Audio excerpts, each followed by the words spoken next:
नमस्ते।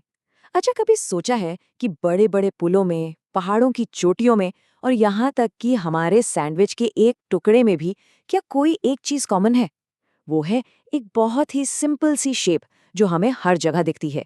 तो आज हम इसी कमाल की ज्यामितीय आकृति यानी त्रिभुज के सारे राज खोलने वाले हैं। चलिए शुरू करते हैं। तो चलिए एक बहुत ही आसान से सवाल से शुरुआत करते हैं। ये जो तीन भुजाओं वाली बंद आकृति है, इसे क्या कहते हैं? अरे वाह, बिल्कुल सही, ये एक त्रिभुज है। लेकिन क्या सारे त्रिभुज एक जैसे ही होते हैं? आइए पता लगाते हैं। देखिए, किसी भी चीज को समझने से पहले उसकी परिभाषा जानना जरूरी है। तो त्रिभुज क्या है? ये एक ऐसा बहुभुज है जिसमें सीधी सीधी तीन चीजें होती हैं। तीन भुजाएं, तीन कोण और तीन कोने, जिन्हें हम शीर्ष कहते हैं। बस इन्हीं तीन चीजों में ही त्रिभुज की पूरी कहानी छिपी है। अब इन अनगिनत त्रिभुजों को समझने के लिए और उन्हें अलग अलग ग्रुप में बांटने के लिए हमारे पास दो मेन तरीके हैं, या कह लीजिए दो अलग अलग नजरिए हैं। पहला, हम उनकी भुजाओं की लंबाई को देख सकते हैं और दूसरा, हम उनके अंदर के कोणों को माप सकते हैं। तो सबसे पहले हम त्रिभुजों को उनकी भुजाओं के हिसाब से बांटते हैं। इस सेक्शन में हमारा पूरा ध्यान सिर्फ और सिर्फ भुजाओं की लंबाई पर रहेगा। चलिए देखते हैं कि इस आधार पर कितनी तरह के त्रिभुज होते हैं। लिस्ट में सबसे पहले आता है समभुज त्रिभुज। नाम से ही सब कुछ साफ है ना? सम मतलब बराबर और भुज मतलब भुजा। ये त्रिभुजों की दुनिया का सबसे परफेक्ट, सबसे बैलेंस्ड मेंबर है। समभुज त्रिभुज की सबसे बड़ी खासियत क्या है? इसकी परफेक्ट सिमेट्री। मतलब इसमें सिर्फ तीनों भुजाएं ही बराबर नहीं होती, बल्कि इसके तीनों कोण भी एक दूसरे के बिल्कुल बराबर होते हैं। सब कुछ एकदम एक जैसा। और ये जो बराबर कोण होते हैं, इनका माप कितना होता है? हमेशा 60 डिग्री। ये फिक्स है। क्यों? क्योंकि किसी भी त्रिभुज के तीनों कोणों का जोड़ हमेशा 180 डिग्री होता है। और जब आप 180 को तीन बराबर हिस्सों में बांटेंगे तो आपको 60 ही मिलेगा। सिंपल।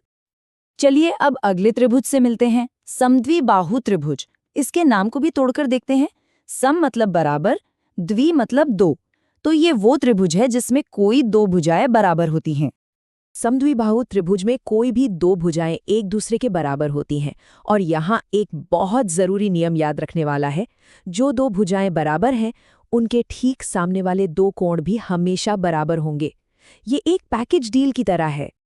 और भुजाओं के आधार पर हमारी लिस्ट में तीसरा और आखिरी है विषमभुज त्रिभुज। विषम का मतलब ही है जो समान न हो। ये त्रिभुज थोड़ा अलग है, इसे कोई भी नियम पसंद नहीं। एक विषमभुज त्रिभुज में कोई भी भुजा दूसरी भुजा के बराबर नहीं होती। तीनों की लंबाई अलग अलग होती है। और इसका सीधा सा मतलब ये है कि इसके तीनों कोण भी एक दूसरे से पूरी तरह अलग होते हैं। यह कोई बराबरी नहीं चलती। तो चलिए फटाफट से दोहराते हैं। समभुज मतलब तीन बराबर भुजाएं, समद्विबाहु मतलब दो बराबर भुजाएं और विषमभुज मतलब 0 बराबर भुजाएं। इसको याद रखना कितना आसान है ना?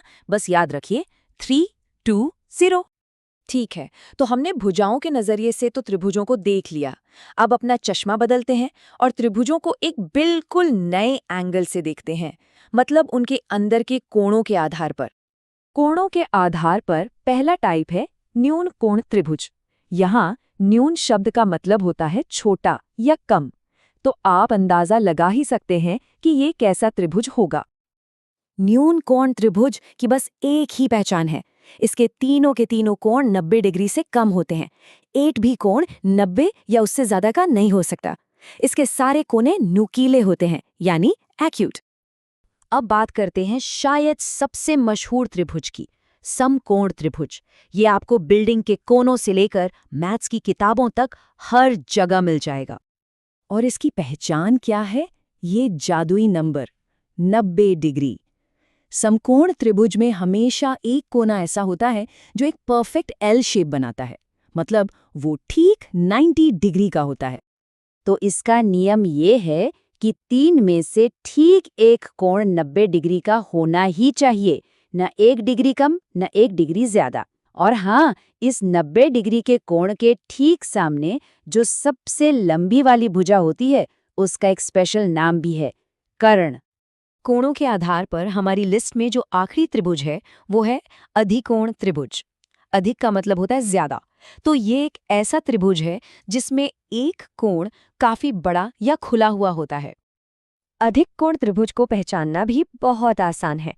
इसके 3 में से कोई भी एक कोण 90 डिग्री से बड़ा होगा। बस एक ही कोण, बाकी के 2 कोण तो हमेशा न्यून कोण ही होंगे, पर वो एक बड़ा कोण ही इसे अधिक कोण की पहचान देता है। तो चलिए इन तीनों की फिर से तुलना कर लेते हैं। न्यून कोण में सारे कोण 90 डिग्री से कम, समकोण में एक कोण ठीक 90 डिग्री का और अधिकोण में एक कोण 90 डिग्री से ज्यादा। देखा, पूरी कहानी 90 डिग्री के इर्द गिर्द ही घूम रही है। तो अब तक हमने त्रिभुजों को 2 अलग-अलग तरीकों से देखा, एक बार भुजाओं के हिसाब से और एक बार कोणों के हिसाब से। अब समय आ गया है कि इन दोनों नजरियों को एक साथ लाया जाए और पूरी तस्वीर को समझा जाए। तो हमने सीखा कि भुजाओं के आधार पर त्रिभुज 3 तरह के हैं, समभुज, समद्विबाहु और विषमभुज। और कोणों के आधार पर भी 3 तरह के हैं, न्यून कोण, समकोण और अधिक कोण। इसका मतलब ये हुआ कि हर त्रिभुज का एक नाम भुजाओं वाली लिस्ट से आता है और एक नाम कोणों वाली लिस्ट से। और अब जाते जाते आपके लिए एक दिलचस्प सवाल, क्या ऐसा कोई त्रिभुज हो सकता है जिसमें 90 डिग्री का एक कोण भी हो और उसकी 2 भुजाएं भी बराबर हों? मतलब क्या वो एक ही समय पर समकोण और समद्विबाहु दोनों हो सकता है? इस पर सोचिएगा जरूर, क्योंकि गणित सिर्फ नियम रटना नहीं बल्कि ये समझना है कि ये चीजें एक दूसरे के साथ कैसे काम करती हैं। अगली बार तक सीखते रहिए।